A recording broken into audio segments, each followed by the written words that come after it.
Muy bien, bueno chicos, como lo prometido es deuda, dicen, acá va la diapositiva con la información referente a la interpretación bíblica. Así que para comenzar sería necesario, muy interesante también, poder hablar acerca de la intertextualidad. Y para eso vamos a tener un poquito de tiempo, espero que puedan meditar y cualquier duda o consulta me la hacen llegar a mi correo. Así que voy a cerrar la cámara acá para que podamos eh, dialogar un poco con respecto a qué se refiere a la intertextualidad y cuál es su rol dentro de la interpretación bíblica. Muy bien, la interpretación, en cierta forma, ¿qué es la interpretación? Es entender básicamente un texto ya existente, aprender el sentido de este texto y aplicarlo a la situación presente de nuestra época. Esto no es algo nuevo, no es algo que se generó desde el inicio del cristianismo, sino algo que comienza ya desde la historia del Antiguo Testamento. Y por eso que para lograr entender un poco la interpretación bíblica y poder tener una buena lectura del Nuevo Testamento necesitamos comprender cómo los escritores del Antiguo Testamento interpretaron la ley o el Pentateuco en este caso, como lo conocemos nosotros en el mundo occidental. Así que, ¿qué es la intertextualidad? Bueno, es el proceso por el cual los autores escribieron textos a partir de conocimientos de textos anteriores, o mejor dicho de otra forma, los escritores posteriores de Moisés utilizaron la escritura ya producida, en este caso el Pentateuco. Al hacer esto fueron los primeros en interpretar la escritura, porque como ya vimos, ellos entendieron el sentido del texto y lo aplicaron a la situación presente. Esto vamos a ver algunos ejemplos con respecto a cómo los profetas utilizaron la ley para su situación cultural en la cual ellos estaban viviendo. La pregunta que se hace es ¿quién usó a quién? Ahora, esta pregunta no deriva de una perspectiva más conservadora, sino más bien de una perspectiva más liberal. Porque dentro de áreas académicas liberales se dice que el Pentateuco fue la sistematización o producto de una sistematización de escritos posteriores a los profetas. Es decir, que en realidad el Pentateuco no fue escrito por Moisés, sino que fue producto de algún editor que lo hizo posterior a los escritos proféticos que tenemos en el Antiguo Testamento. Así que en ese caso, obviamente, eso es una postura más liberal que no tiene sustento en realidad, porque ningún estudioso en épocas actuales tiene evidencia de que esto haya producido. Hay dos teorías bien definidas ahí. Pero la intertextualidad se refiere a eso, de que un profeta, en este caso, por poner un ejemplo, Jeremías, utilizó como base para su profecía algún pasaje del Pentateuco y lo interpretó a la luz de su contexto actual, ¿no? En este caso podríamos citar Jeremías 17, donde el profeta Jeremías cita el Pentateuco con respecto a guardar el día sábado y hace una acusación al pueblo de Judá en uno de sus mensajes, de sus 7 mensajes que tienes para el pueblo de Judá.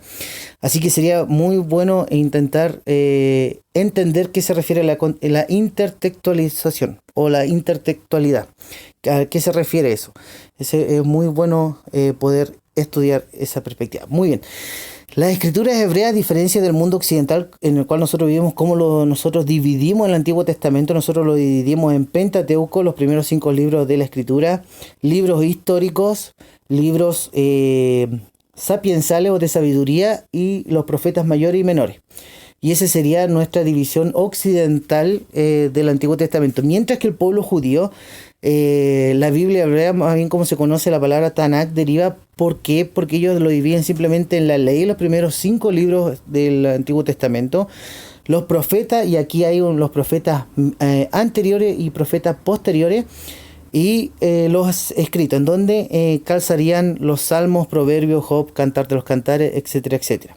Ahora, si usted leyera el pasaje de Lucas 24, cuando el Señor Jesucristo resucitado se encuentra con los discípulos camino a Emaús, usted se da cuenta que el Señor le dice que interpretó todo lo que estaba escrito en la ley, en los profetas y en los salmos. ¿Por qué?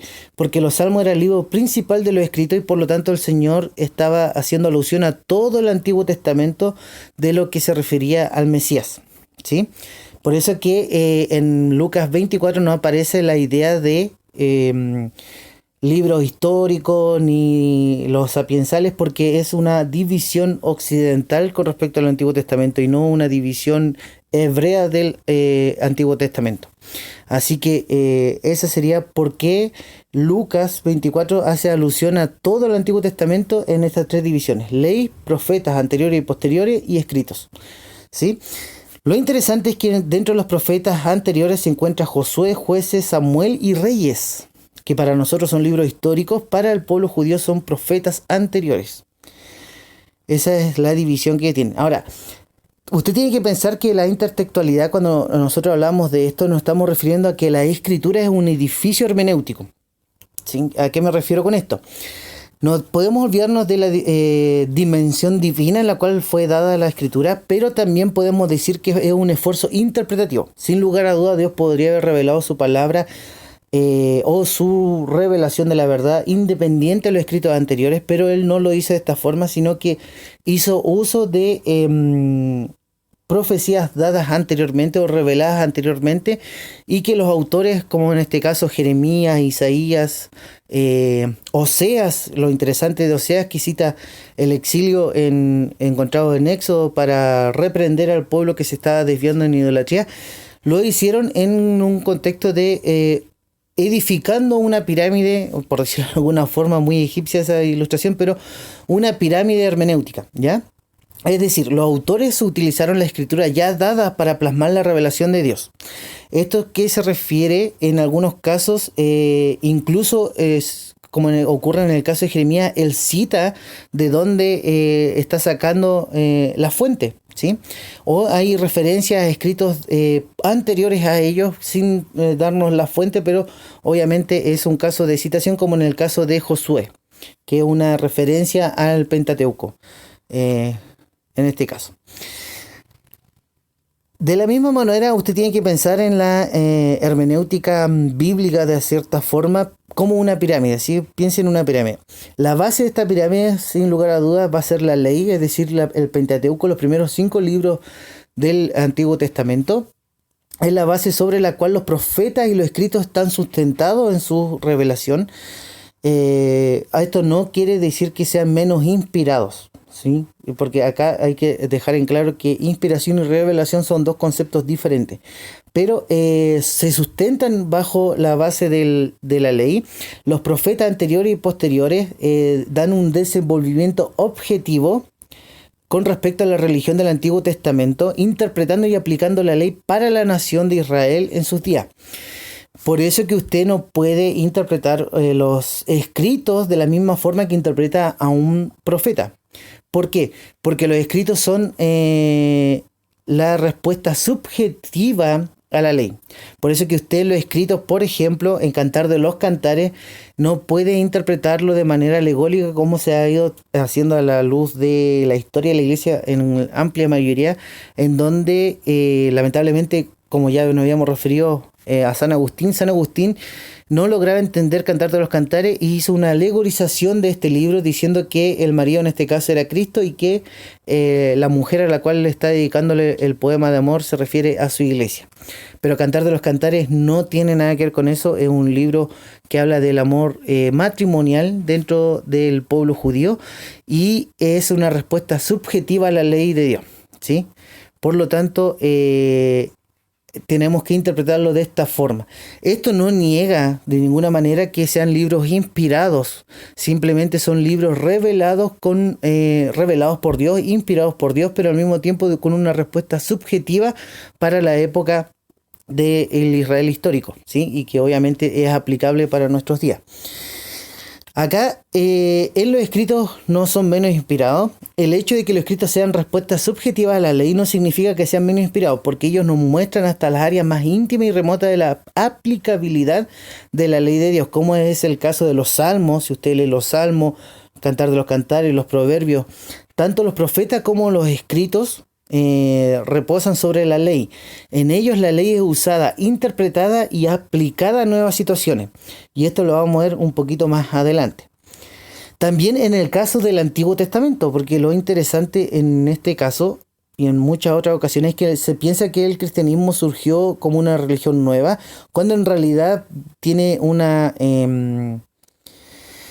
incidencia histórica con respecto a la actitud de los escritores del Nuevo Testamento, ¿sí? Ellos trabajaron sobre la base hermenéutica de los profetas en el Antiguo Testamento y interpretaron también el Antiguo Testamento a la luz de la hermenéutica que ellos hicieron. Por ejemplo, en la punta de la pirámide ya tenemos el Nuevo Testamento, que reposa enraizado y dependiendo de todo este trabajo hermenéutico, siendo el mismo Nuevo Testamento una interpretación de la ley, los profetas y los escritos, como vimos en Lucas 24, que el Señor Jesucristo interpreta el Antiguo Testamento a la luz de su cristología, ¿sí? O a la luz de su propia persona.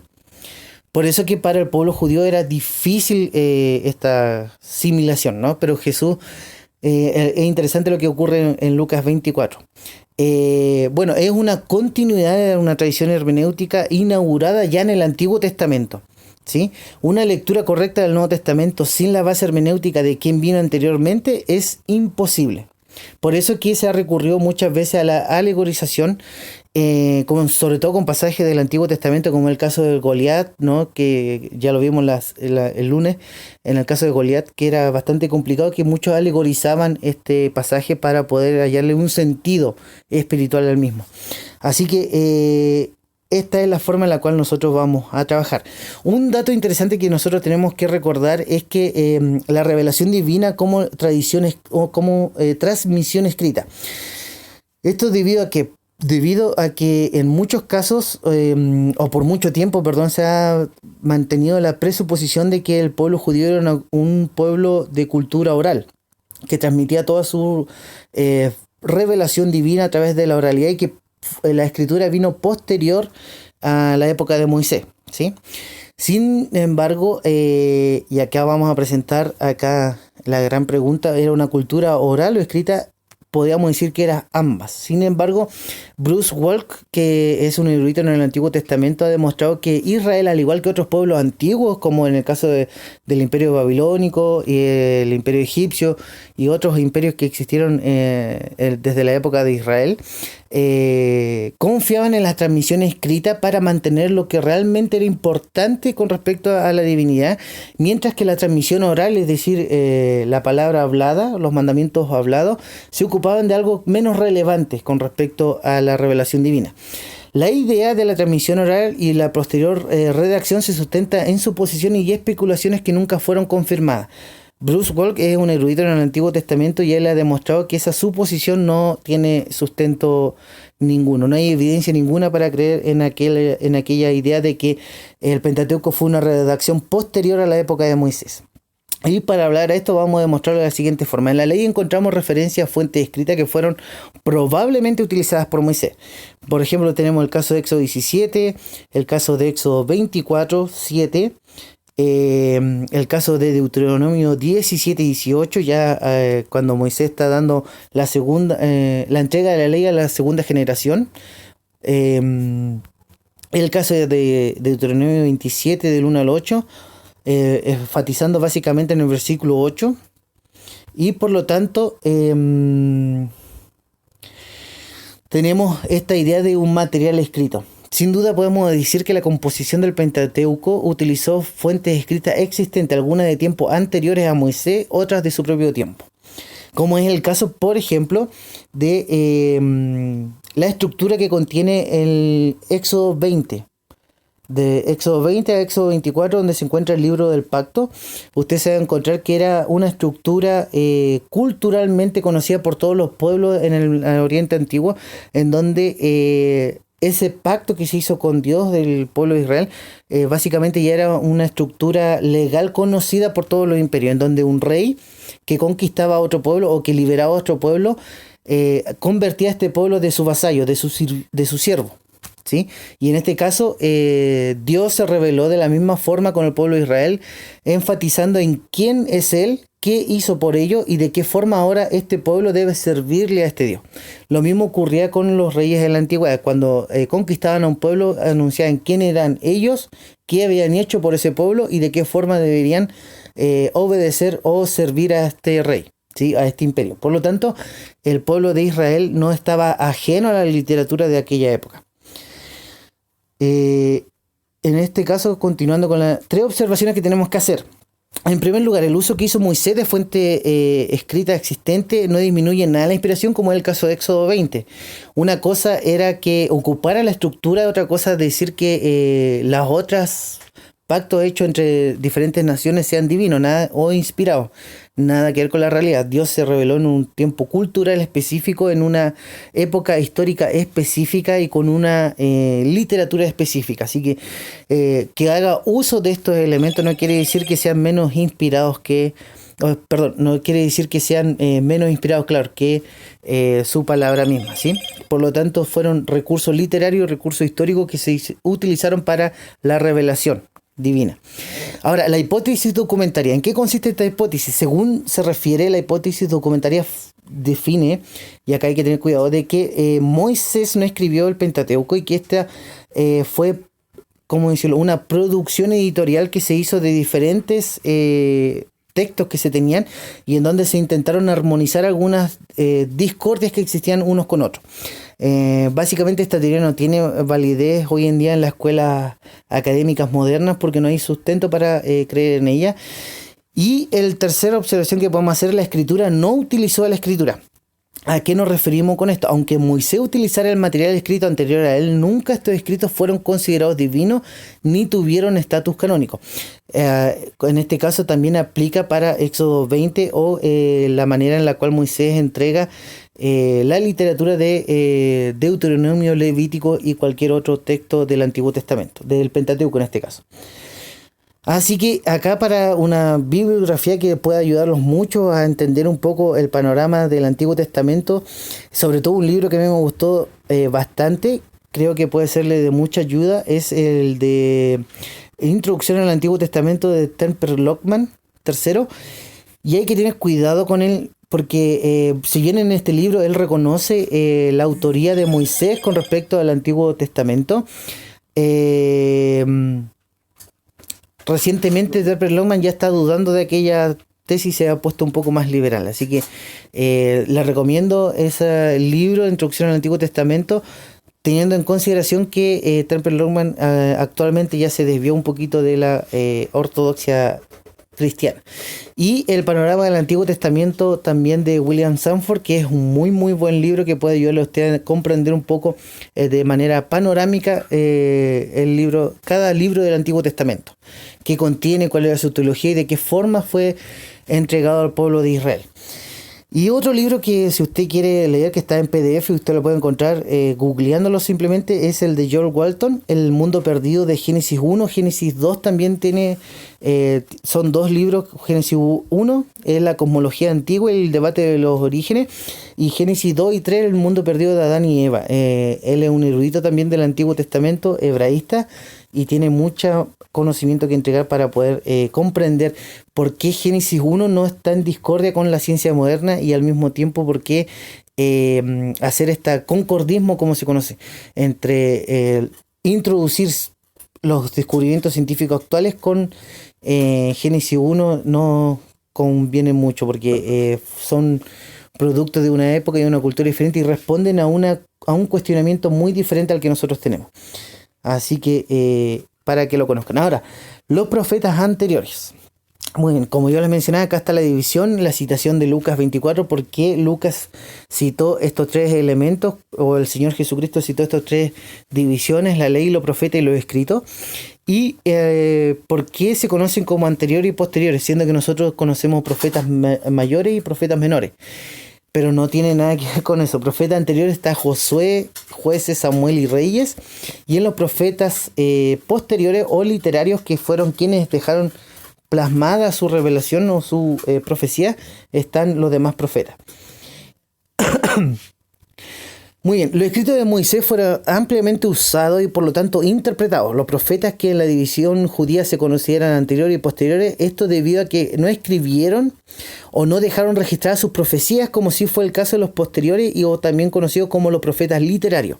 Porque en el caso de Josué, no fue Josué quien escribió su libro, porque habla en tercera persona, al mismo tiempo que el libro de Samuel o de otro libro hay dificultades para lograr entender porque el segundo de Samuel ya Samuel había fallecido en el primer libro, así que también hay que comprender que ellos no fueron autores de su propio escrito, como sí fue el caso de Isaías, aunque en Isaías también hay una gran dificultad por el periodo extenso que en Isaías escribe, que según nos relata Isaías, aproximadamente fueron 150 años de profecía que le tuvo, lo cual lo hace razonablemente imposible que haya sido el mismo Isaías quien haya escrito todo el libro. Pero es un debate más interesante que podemos tratar otro día.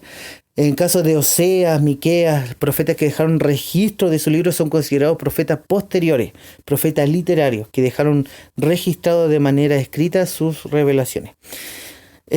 Por un ejemplo que podemos ver acá en el libro de Josué 24, donde hace uso del Pentateuco, el autor se refiere al pago de 100 piezas de plata que hizo Jacob por una tierra que le compró a los hijos de Amor, y también menciona la promesa de los hermanos de José cuando fallece con respecto a sus huesos, que una vez que el pueblo sea liberado por Dios y le entreguen la tierra prometida, Josué hizo que le prometieran que se llevarían sus huesos de la tierra de Egipto y le enterrarían en la tierra prometida. Esto se encuentra en Génesis, respectivamente, ambos eventos.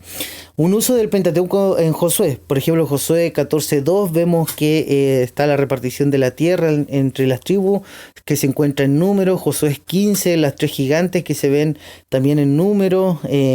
Josué 21 y así sucesivamente. El Deuteronomio, por ejemplo, Josué 23:10, una referencia directa a Deuteronomio 3:22 y al 32:20, en donde es Dios quien derrota al enemigo. Por lo tanto son, ¿cómo decirlo? Intertextualidad, ¿sí? Josué no simplemente conocía los escritos anteriores a él, sino que también lo interpretó a la luz de su situación en la cual él estaba viviendo. Un libro que puede servirle mucho a usted en esta bibliografía es Descubre la Biblia, de Decio Sánchez, que son 3 tomos, que son muy muy buenos libros. Decio Sánchez también es doctor en el Antiguo Testamento. Otro libro que puede ser de mucha utilidad para comprender a los profetas es el de Leon Good, que es un excelente libro también, que él trata mucho la profecía no escrita, y a usted le va a servir mucho para comprender por qué los profetas posteriores escribieron y cuál fue la utilización que ellos tuvieron de los profetas que no escribieron. Los profetas como predicadores, de Gary B. Smith también, porque él se preocupa mucho del contexto en el cual escribieron los profetas y de qué forma ellos fueron predicadores para su época, ¿sí? Del mismo modo que una persona ocupa el púlpito, los profetas fueron para el pueblo de Israel, que llamaban al arrepentimiento o animaban al pueblo a continuar con alguna... Por la mayoría de los casos nunca se ve un ánimo, siempre se ve una reprensión por parte de los profetas. Bueno, y para la próxima diapositiva quiero presentarles la siguiente 3 cucharadas y a la papa, que en mi tierra se conoce como, bueno, vamos al grano. Y ahí ya vamos a entrar de lleno a ver cómo interpretaron, por ejemplo, Josué, cómo interpreta el Pentateuco, Esther, cómo interpreta el libro de Esther, cómo interpreta el Pentateuco también, porque el libro de Esther también ha sido muy mal utilizado en algunas ocasiones, y por lo tanto vamos a ver cómo los autores del Antiguo Testamento hicieron uso de una hermenéutica para interpretar la ley a su contexto actual, ¿no? Entendiendo el sentido que tenía la ley y aplicándolo para su situación que ellos vivían.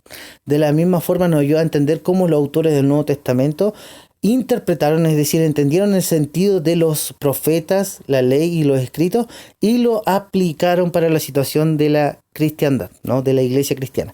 Así que para la próxima semana ya tendremos este objetivo, porque al final de cuentas nuestro objetivo no se limita apenas a demostrar que los profetas utilizaron el Pentateuco, no es una citación de que, ¿dónde se encuentra esto?, sino lograr entender que cada profeta o los escritos interpretó el Pentateuco a la hora de escribir su obra, ¿sí?